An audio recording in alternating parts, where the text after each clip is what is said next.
Hey guys, the power of leaving a legacy is what I want to talk about in this video. Right now I am at a cemetery and I'm at a funeral, and my wife's grandfather passed away, and it inspired me to make this video for you, leaving a legacy.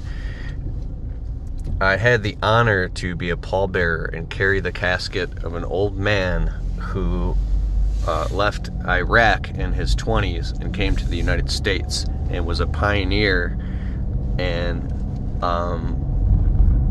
was responsible for bringing hundreds of Iraqis to America to start to have careers and lives and things like that. He was an entrepreneur and a business owner, and when I was in this Chaldean Catholic church and listening to what the other old men were saying, that they were saying he was a pioneer and bless his soul, and I was thinking about that. I was like, that's so powerful, that to do something in your life that affects the lives of other people in a positive and inspiring and uplifting way, so that when you leave this world, you leave a legacy.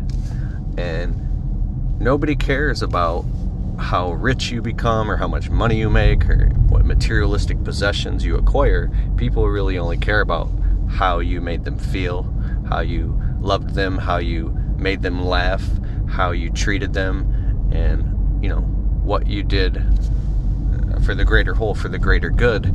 And that's what leaving a legacy is about, which leads me to Dr. Wayne Dyer in this amazing book. I think it was The Power of Intention. He was talking about there's different 4 phases of life, and I will research this and make a video in the future, and I'll come back and I'll put it in the description below. But the first level is when you're young, and when you're young, you care about like your body and what it can do and how you can run fast and jump high, and you're not totally self-aware. And then the next stage of life is where you become very selfish, and you're all about what you can acquire and what you can get and your success, and it's all about you. And then the next stage of life is where you are, it's like to say like in your 40s maybe. It's where you're part of I can't remember, I don't want to get it wrong, but the final stage in life is that of a statesman, where now you are in a place of giving, where you're giving selflessly and unconditionally to other people. It's where you rise up as a leader, but a servant. Does that make sense? It's the highest level of consciousness, and that's where you leave a legacy. So my kind of question is, how can we speed that process up and become a statesman faster and become conscious and self-aware, but aware of not being egotistical. See, there's egocentric, then there's world-centric, and there's cosmic-centric. These different states of consciousness. And when you become focused on everybody and everything as a whole, and then even become aligned with your spiritual consciousness, you can, I believe that there's much more higher levels of fulfillment in that versus just being obsessed with yourself and what you can get or what you can acquire. And the worst thing of all, the enemy to all this, is survival, living in survival, because that's what cuts you off from all of the things I'm talking about.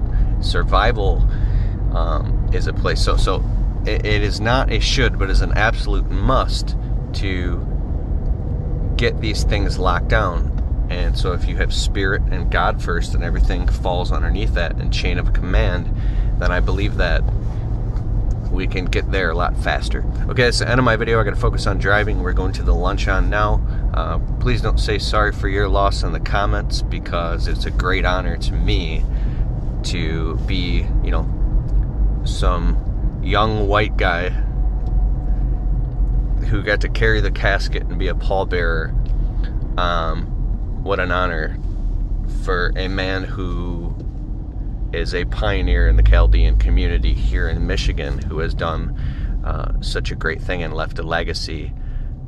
And he was a very wise old man, so it was my honor to even marry into the family and meet him, right?